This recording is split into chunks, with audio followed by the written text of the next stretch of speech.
Hey all fellow conservatarians and all you haters.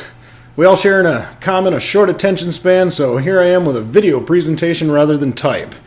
Happy Martin Luther King Jr. Day. To those of you working today, I'd like to thank you on behalf of your local, state, and federal employees for the paid time off. But like me, some of us have to keep the economic wheel turning, so thank you and you're welcome.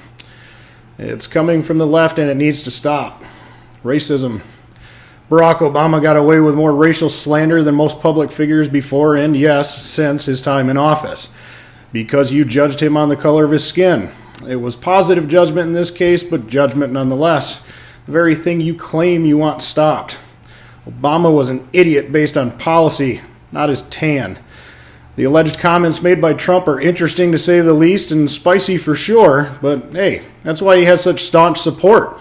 If the liberal media could find working Americans that were willing and had time to take their polls, his approval ratings would be much higher than what you're seeing reported. And if you doubt that, I'd like to remind you who's currently the president. Remember the exit poll numbers? Shithole countries have shitbag people. A country's nothing without its people. Whether you like it or not, it is the behavior of the citizenry that defines a place as a shithole. Your leftist identity politics is not working anymore. Your accusations of racism no longer scare the majority of us away from speaking the truth. There's a behavior problem, not a race problem. I'm with Trump, hoping that he did say it and stands by his observation. I don't want people from shithole places in my house. Until you prove otherwise, I seriously doubt you do either. I look forward to a response video from the extreme left inviting heroin addicts to stay with them. Clean sheets and needles provided, of course. You don't get to blame the negatives of Obama's regime on Bush for 8 years and then claim our booming economy as a result of Obama. Barack was seriously injuring this nation, and thanks to respected executive branch term limits, we have someone in there applying some bandages. I'd like to see your receipts for donations to the federal government from the upcoming tax cuts. I'm sure you in good conscience wouldn't consider hanging on to that hate money for yourself, would you? And for the record, I'm not impressed with Bush either.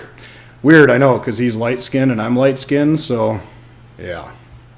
We have a common enemy, friends. Out-of-touch politicians from both sides of the aisle that refuse to respect the limitations set forth in our Constitution. We are a representative republic. Are you feeling represented? So, for one day, in celebration of Martin Luther King Jr.'s dream that one day every valley shall be raised and every hill and mountain lowered, let us practice viewing those by the content of their character and not the color of their skin. White people included, because let's face it, how do you know someone's white? That's all for now, folks, but hey, what do I know? I fix trucks.